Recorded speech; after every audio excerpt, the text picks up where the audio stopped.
Fluor has a very strong safety-driven culture, and as such, we always include a safety topic in our meetings. Stick around until the end of this video recording to hear Mark Mathis talk about risks observed during clinical trials of cell therapies, as well as some suggestions to account for and mitigate these risks. Good morning, good afternoon, good evening. Today's webinar is titled Site Design Considerations for Cell and Gene Therapy Commercial Facilities. Our subject matter expert will discuss the advances and intricacies of the cell and gene therapy commercial manufacturing processes and insights for designing facilities for these emerging therapies that do not have established templates to draw from.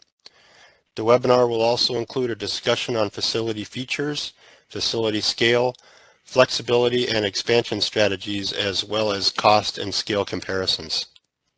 Today's agenda is split into two parts. In the first part, we will go over the background of cell and gene technologies and the format of their commercial manufacturing processes.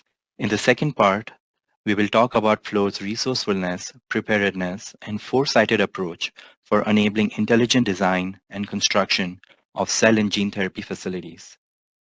Fluor's vision strives to address the changing amount of pipeline products in an innovative biopharma, having a variable array of products in their development life cycle, as well as the differing quantity and scale of commercial products, all in an environment of accelerating evolution of technologies.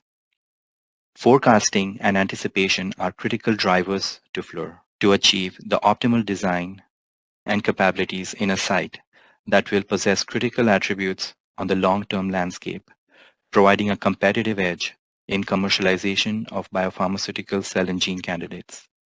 Outlined here is a glossary and some definitions of acronyms and terms frequently used in the presentation. In vivo refers to in the body. In vitro refers to in the lab. Carcinogenic means causing cancer. iPSCs refers to induced pluripotent stem cells. Here, stem cells are artificially created from blood samples or other cell types from the patient by reprogramming them. Progenitor refers to an originating cell type that is midway between a stem cell and a final cell type, and the progenitor gives rise to cell of interest for therapy. Autologous refers to cell therapy material derived from a patient's own cells. Typically, the process for autologous therapy is at small to medium scale. Allogeneic refers to cell therapy material derived from a general donor source and whose cells are in appropriate quality and form to be used as raw material that can be engineered at a large scale to provide instant off-the-shelf therapies to treat a large population.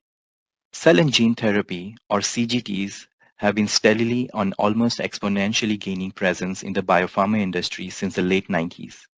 CGTs comprise of about 16% of the preclinical pipeline in biopharma, 12% of all clinical pipelines, and represent 1% of launched products in major markets. Cell therapies such as chimeric antigen receptor, or CAR-T cell therapy for aggressive B-cell lymphomas, and gene therapies to treat a range of monogenic rare diseases have proved transformative for patients. Recent stats show about 70 cell therapies are currently commercial, 9 gene therapies are commercial, and 17 RNA therapies are commercial. The top pharma companies by revenue have CGT assets in their portfolios. Biotech companies remain leaders in CGT innovation. More than 750 clinical trials of CGT are underway with almost 30,000 patients enrolled. Let's discuss the general mechanisms of cell and gene therapy technologies required, type of manufacturing process, and scale. Cell therapy treats diseases that have impaired cellular machinery or cell loss occurring through processes like degeneration, aging, genetic defects, external damage, and lifestyle factors. There are plenty of creative approaches for implementing cell therapy, such as supplying new cells to integrate into a tissue, or to tissue engineer a part of an organ. In other instances, to deliver cells that will trigger physiological repair mechanisms, as well as to deliver genes along with the cells to give desired functionality to the grafted cells, such as CAR-T, that fight tumor by specificity conferred by the CAR gene. Other roles that gene delivery plays in cell therapy are to increase specificity of cell delivery, cell migration, cell traceability, reduce immune reactions, increase host integration, synchronization with organ function, as well as aiding in the cell's therapeutic mode of action. Therefore, cell therapy relies on function of the cell, and if genetic engineering is used, the amount of gene needed for cell therapy is relatively smaller than that for gene therapy. The manufacturing process of genetic material for cell therapy is also mostly with microbiology and cell culture, whereas for gene therapy, it is a larger quantity of gene manufactured through chemical synthesis. Next, we discuss gene therapy. The main goal of gene therapy is to repair defective genes and mutations of recessive genes.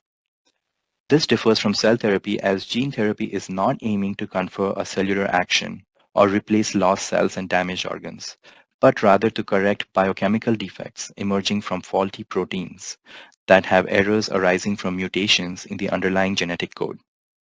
The genes can be delivered to the cells in vivo or in vitro. In vivo refers to gene delivery directly to the body, and the delivered genes will then get their way into the target cells in the body. For in vivo gene therapy, the delivery vehicle for the gene include virus, bacteria, polymeric micelles, lipid nanoparticles, liposomes, as well as CRISPR-Cas9 technology, which is a relatively new method for targeted gene editing. On the other hand, in vitro gene delivery refers to extraction of target cells from the patient and then inserting the gene in a lab, followed by implantation of those genetic modified cells back to the body in the original tissue and location. mRNA vaccines, such as the COVID-19 vaccines, are not classical gene therapy, but they use genes to induce immunity and have similar manufacturing processes as gene therapies. In order to vet these definitions of cell and gene therapies with real-world examples, we will now go over specific kinds of diseases, their respective technology, mode of delivery, and how that impacts the manufacturing process. Examples of cases where replacement or inactivation of faulty proteins is pursued are inherited blindness or cancerous mutations that are typically allogeneic therapies requiring scalable manufacturing processes, and the gene is delivered in vivo through viral means and can also be delivered with polymeric micelles or with liposomes. Cases where the patient's endogenous regenerative mechanisms need to be triggered are Crohn's disease, diabetes, Alzheimer's, stroke, etc., where stem cell or iPSC cells are transplanted for secreting paracrine reparative signals. For tissue damage and loss of native cells that occurs during bone injury, liver damage, spinal injury, and cardiac ischemia, stem cell-derived differentiated organoids are injected to start replacing the damaged tissue or to secrete proteinaceous factors that promote the healing, for example, myelin sheaths that repair damaged nerves. This is a case where typically allogeneic process is used due to the presence of only a few stem cell lines, but the field is moving toward patient-specific therapies for increasing therapeutic efficacy, which is made possible with the advent of iPSC reprogramming technologies. The next example is for situations where the body has physiological limitations arising from genetic diseases, or due to the inability to detect cancer cells that make themselves obscure. In these cases, a desired gene is bioengineered into relevant cells in vitro, which are then transplanted to the patient. Examples are leukemias, muscular dystrophy, thalassemia, and hemophilia. Genetic engineering of cells in vitro can be done with virus, siRNA, or CRISPR-Cas9 technologies, and the choice of which impacts the manufacturing process. CAR, TCR, and hematopoietic stem cell-based therapies can be autologous, whereas NK therapies can be allogeneic. I will now go over the commercial manufacturing processes of major cell and gene biotherapeutics, such as cancer cell therapy, regenerative medicine, and gene therapies. Cancer cell therapies typically involve using an engineered chimeric gene in CAR-T and CAR-NK, or an endogenous T-cell receptor for TCR and tumor-infiltrating lymphocyte therapies. The manufacturing process is shown on the right. In general, the patient's white blood cells are isolated, followed by an in vitro cell activation, CAR gene transfer to the cells, cell expansion, and dose formulation. Cells are cryopreserved and shipped to medical institutes. The process can be autologous as well as allogeneic, with the scale spanning from small, medium to large-scale bioprocesses based on the type of cancer targeted and dose required. On the left-hand side are summarized process scales and dose sizes for the different types of cancer cell therapies. Commercial autologous CAR-T is at small scale, about a 1 to 3 liter bioprocess, whereas the allogeneic process ranges from 200 to 2000 liters, which is considered large scale. In relation, TCR and TIL therapies are at medium scale because their dose requirement is much higher than CAR-T despite being an autologous type of therapy. Allogeneic therapy is large scale because it can target roughly 100 patients per manufacturing batch. TCR therapies typically target solid tumors, whereas CAR therapies quite often target leukemias. Therefore, TCR therapies require a much higher cell dose, in the order of 10 to 100 billion cells per patient, whereas CAR therapies required little less than 500 million cells per dose. NK therapies are emerging as the prime modality for allogeneic therapy because NK cells are natively part of the tumor immunosurveillance and thus can detect and eliminate cancer cells more effectively. They confer higher safety than CAR-T because of lesser cytokine release syndrome and lower chance of graft versus host disease. Another important advantage of NK cells is that they are amenable to be modified to target various antigens, which enables circumventing tumor resistance that takes place when tumor actively downregulates antigens that CAR-T is attempting to target. Having the ability to still detect cancer cells while they are hiding and cloaking is an essential attribute for preventing cancer recurrence. Finally, the chances of NK cell expansion and survival in vivo is also higher than CAR-T, unless an iPSC approach is taken wherein a patient's T cells are reprogrammed to iPSCs, and the CAR-T is derived from iPSCs. Combination of iPSC and CAR-T technologies is underway at few cell therapy companies because reprogramming to iPSCs can revert the exhausted status of a patient's immune cells, making them more potent and also giving them higher survival and proliferation capabilities in vivo. Moreover, their naive and memory states get revived, and the CAR-T from iPSCs get fortified with a quality termed as persistence. That is, they remain as a memory and keep proliferating to fight cancer as it resurges until it is eliminated. Regenerative therapies bioengineer tissue and organs from stem cells, which are then transplanted or infused to replace damaged cells. The process shown on the right involves thawing a banked stem cell line or an iPSC line that is expanded and differentiated in culture flasks, spinner flasks, or bioreactors. The bioprocessing is sophisticated, involving nutrients and cell signaling cues from expensive media, cytokines, small molecule additives, and tight control of major process and physicochemical variables ranging from imposed shear to local microenvironments of cell densities, cell arrangement formats, and partial pressure and content of dissolved gases. Occasionally, extracellular matrix like cues are provided by natural and synthetic biomaterial scaffolds during the culture ranging in various formats including microcarriers, encapsulation, monolayer sandwiches, and shapes and dimensions of organ sections being grown. The differentiated cells often purified and tissue engineered into a tissue format to mature into and exhibit the requisite functionality and either transplanted directly or cryopreserved for later administration. Therefore, stem cell therapy process development becomes an extensive and challenging initiative requiring state-of-the-art science and technologies. The scale of stem cell-based regenerative therapies is relatively smaller, shown on the left. For curing type 1 diabetes, a dose between 340 to 750 million cells is estimated, and a scale can range between half to 1 liter. Ischemic cardiomyopathy requires a higher dose of 1.5 to 2.9 billion cells per patient at 1 to 1.5 liter scale if it is iPSC-derived cardiomyocyte therapy. If it is mesenchymal stem cell transplantation, then the scale can be up to 200 liters for the allogeneic process.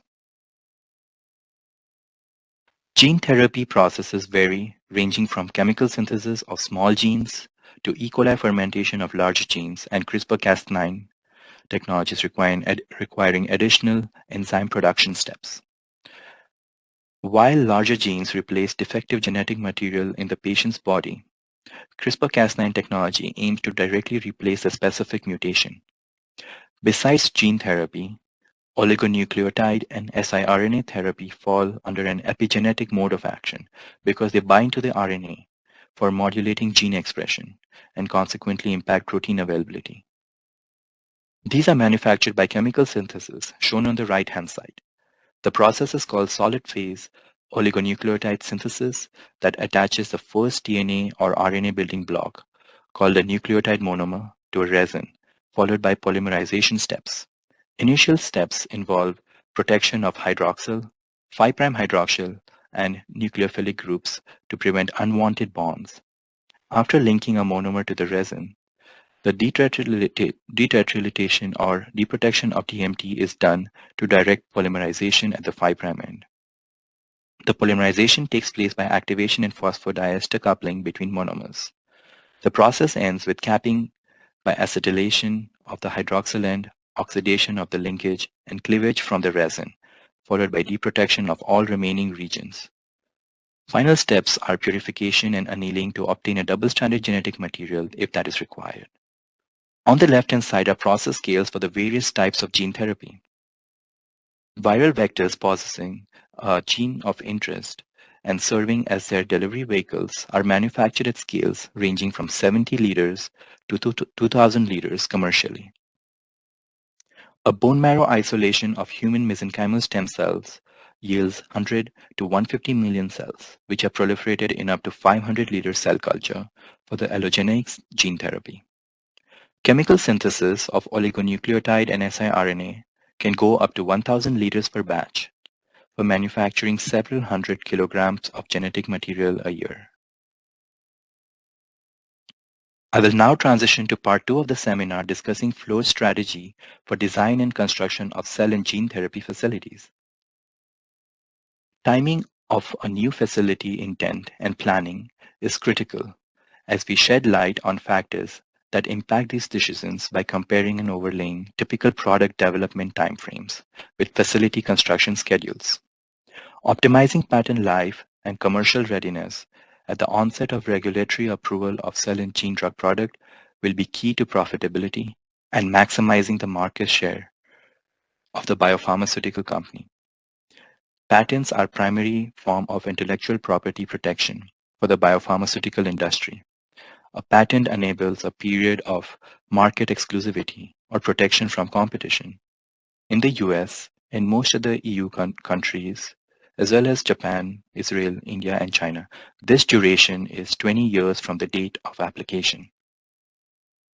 Cell and gene biopharmaceutical products have lengthy development, testing, and approval durations, with patents typically applied for prior to clinical trials, and clinical trials taking 5 to 7 years. A significant portion of the patent timeline and lifetime can be lost prior to the product entering the market.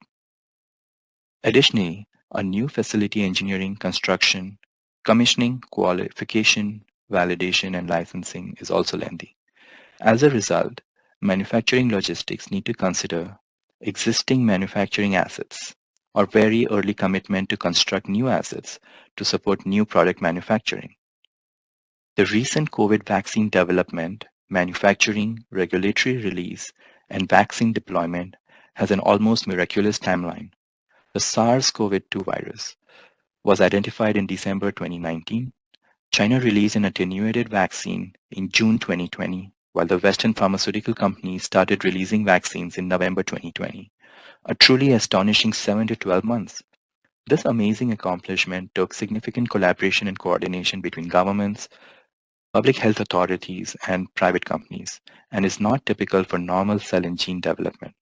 However, the US FDA has started several initiatives for accelerating development of therapies of urgent need, in the form of Fast Track designation, Breakthrough Therapy, Priority Review, and Accelerated Approval.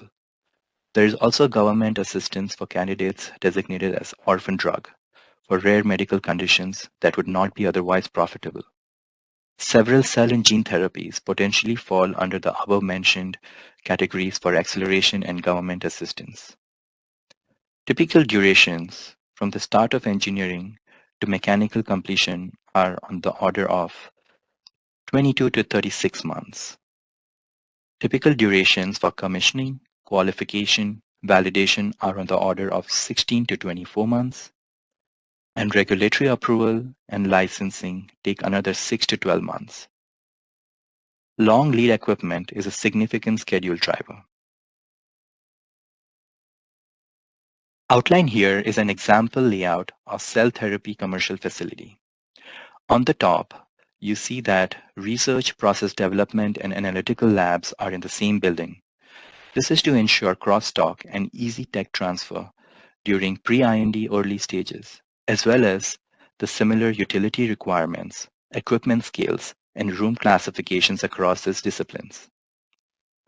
Clinical manufacturing is typically seen next to the process development labs for logistic reasons and efficient tech transfer during IND and BLA filing phases.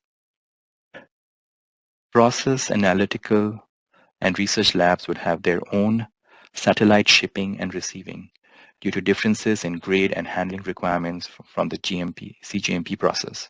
The clinical manufacturing and commercial manufacturing can be internally connected to a centralized CGMP warehouse with classified passages for compliant methods and timeframes for receiving, handling, and storage in the warehouse, as well as for systematic delivery to the manufacturing suites.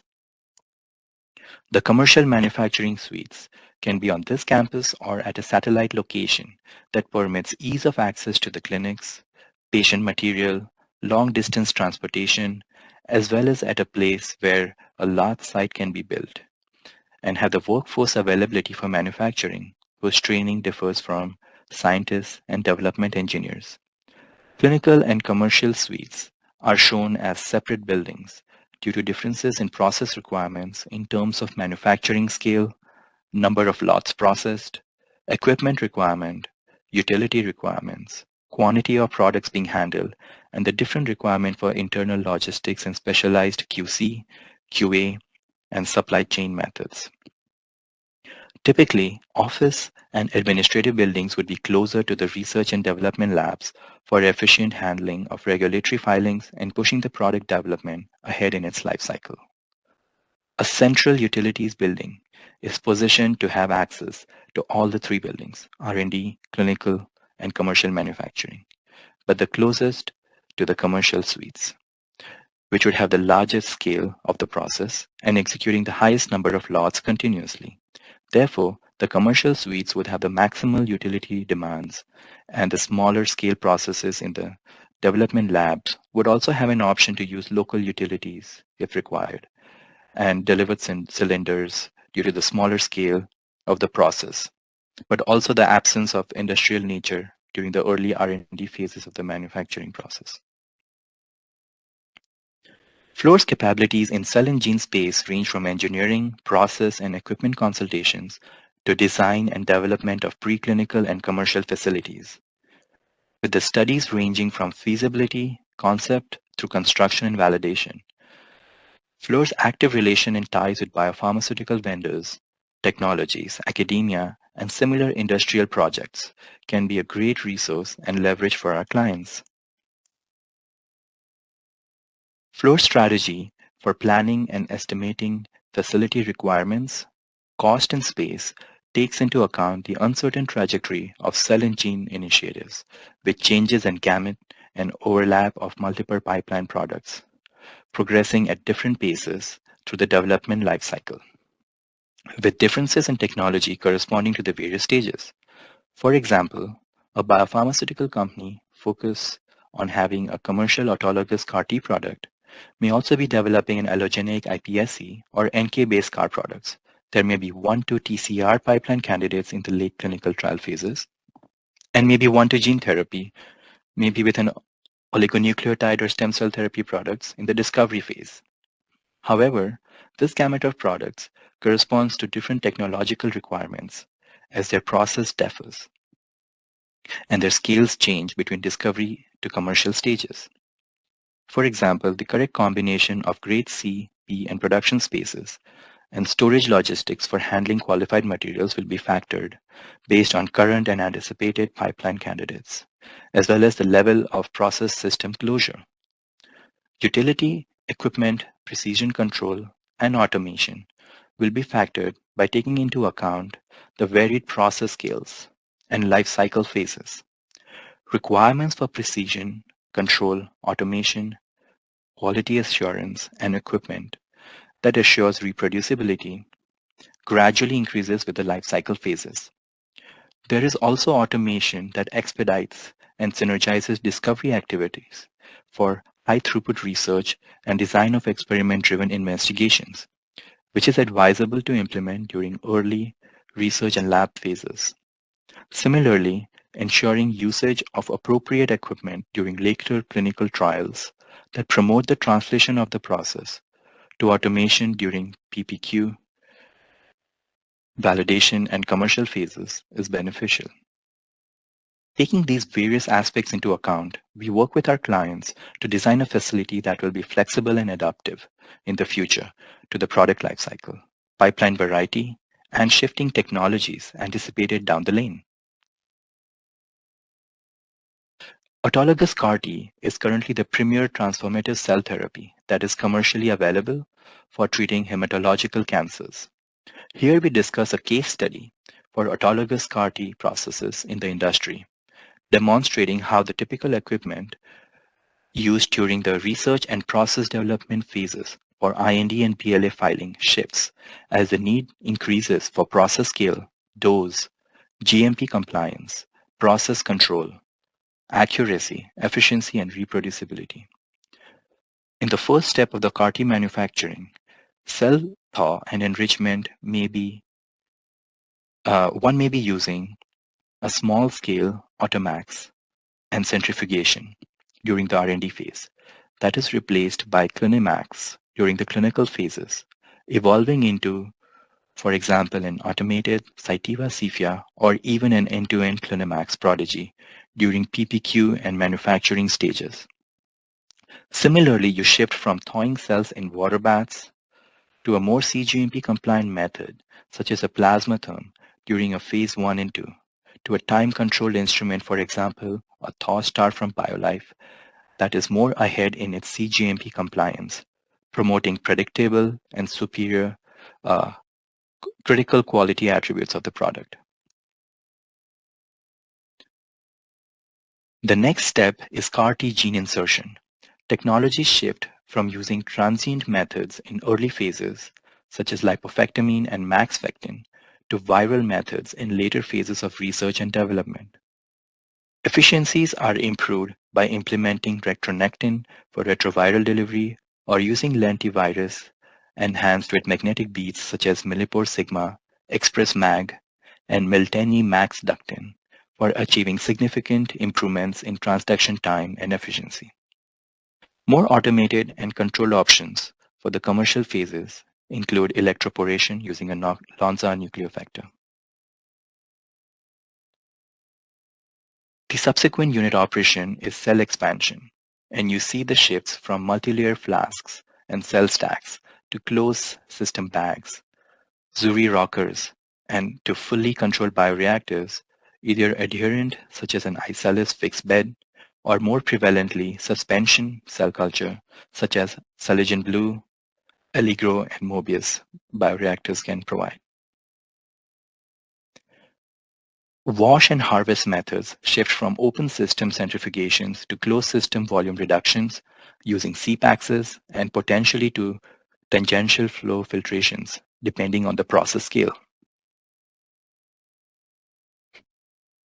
The trend in fill and finish equipment as the product lifecycle progresses is from manual and open cryovials to bags and semi-automated crystal M1 filing during phase 1 and 2, to having robotic lines during phase 3 for large-scale dose and reduction in operator-related inconsistencies. For the allogenic processes, an equivalent of pure M1 for closed system vials or a terumophinia for bags is recommended for consistently delivering a large number of doses as per predetermined commitments. Cryopreservation also shifts from isopropyl alcohol-based freezing using cool cells during the research phase to control rate freezers or CRFs powered by liquid nitrogen in the clinical and commercial phases. Post-fill and post-cryopreservation, the transportation and shipping technologies readily available are containers with dry ice. However, it is highly recommended to plan and invest in controlled containers during clinical and commercial phases for ensuring product quality and preventing frequent deviations experienced by the industry during transport. An example is the CryoPod from Brook Life Sciences, and the CryoPod controls the temperature for short distance transport, up to 3 hours, of CAR-T medical product, and for cross-country and intercontinental transport, a vapor phase liquid nitrogen shipping vessel such as an MVE cryoshipper designed to maintain product quality for more than 1 day in transit. I'd like to conclude this seminar on site design considerations for cell and gene therapy commercial facilities with the importance of plant integration experience for making your cell and gene candidate a commercial reality on time, exceeding quality standards, proving profitable, as well as a blessing for the patients in need. The complete life cycle from concept to validation requires careful coordination that Fluor has strong experience historically as legacy, as well as from recent projects. Fluor understanding of critical steps on all phases has proven of value to support our clients' accelerated schedules. Considering functional requirements, constructability, procurement, and validation process helps our client meet their business needs. A holistic vision of integrating a plant from concept through licensing and leveraging our in-depth experience of downstream stages to ensure anticipative planning and implementation of critical decisions right in the beginning from the early feasibility discussions is critical in the demanding world of cell and gene therapy manufacturing. Thank you for your attention, and I will pass it back to the moderator. Thank you, Abhi. Let's take a moment to address some questions. Again, please make use of the Q&A tab to ask any questions, which should be addressed to all panelists. Abhi, for the first one, for conceptual designs, what are the critical parameters for clients to provide engineering firms to accurately assess facility size and budget? Thank you, Brent. That's a good question. Typically, a lot of process details that can be shared will be helpful. For example, which steps are open, which steps are closed system, which equipment and automation have been implemented or you are demoing. Even if you have demoed, if you have characterization data, all these things are helpful. The type of different products in the same site for us to evaluate the level of segregation needed based on the nature of products and technologies. Besides that, usual information like process flow diagrams, the current process scale and equipment used, which vendors target annual product for the new site, the scale that's being anticipated for clinical as well as commercial facilities, idea on the scale-up equipment required, intended location of the sites, and maybe finally any other products that are on the wish list for the company, things that the company wants to get into, which technologies they are thinking about a couple years down the lane. So these are some examples of the type of information required. All right, thank you. Next question. How is the industry affected by local and state-based attitudes toward gene and cell therapies in the U.S.? Are there more client-friendly regions of the country, or can their facilities truly go anywhere? Now it's like it's 2022, so I can say the facilities can truly go anywhere. But initially, the lot of development has been seen in areas where the state funds and encourages cutting-edge research, as well as a translation to the industry and the clinic. And this is basically everywhere that traditional pharmaceutical and biotech companies have been prominent. Places in the southeast, such as North Carolina, Georgia, west coast, such as California and Washington. South, Texas has also been prominent. New England, New York, Connecticut, New Jersey. You also see Wisconsin and Illinois having the focus. So these were some traditional areas, and now facilities are being able to be built in many more new places. So the state has definitely played a good role in encouraging funding and translation, and traditional pharmaceutical companies are picking up as well. Well, that's good news. Thank you. Thank you. The next question, for scale up, how much of the larger equipment is custom and how much is commercial off the shelf these days? What equipment adds to the longest fabrication lead times for schedules as well? I see. Yes, it's interesting. So I would say that it's mostly commercial off-the-shelf equipment for cell and gene therapy. That's because I would say that equipment vendors have been ahead of the game, and advertising and making and advertising all sorts of equipment that suits the different cell and gene applications, giving various options to the biopharmaceutical company to explore, demo and determine which would be optimal for their process. But in terms of the second question, that is longest fabrication lead times, many times single use and consumables can be sometimes, having longer lead times depending on each case. Sometimes you have self-processing isolators as well as end-to-end automated equipment that can have lead times, and their impact on your site depends on the level of closed system processing that you're currently incorporating and what you're planning for the new site. So yeah, these are some, I would say, these are some factors. Yeah. Okay, thank you. Next question relates to slide number 29. Is the amount of possible transit time limited to the sublimation of liquid nitrogen or dry ice? What are the large-scale cold chain options for clients needing to transport cross-country or internationally? Yes, it could be related to sublimation for dry ice, but maybe not so much for LN2 or liquid nitrogen shippers. The liquid nitrogen vessels are, quite tight and hold liquid nitrogen sufficiently for the global transport time frames and distances required.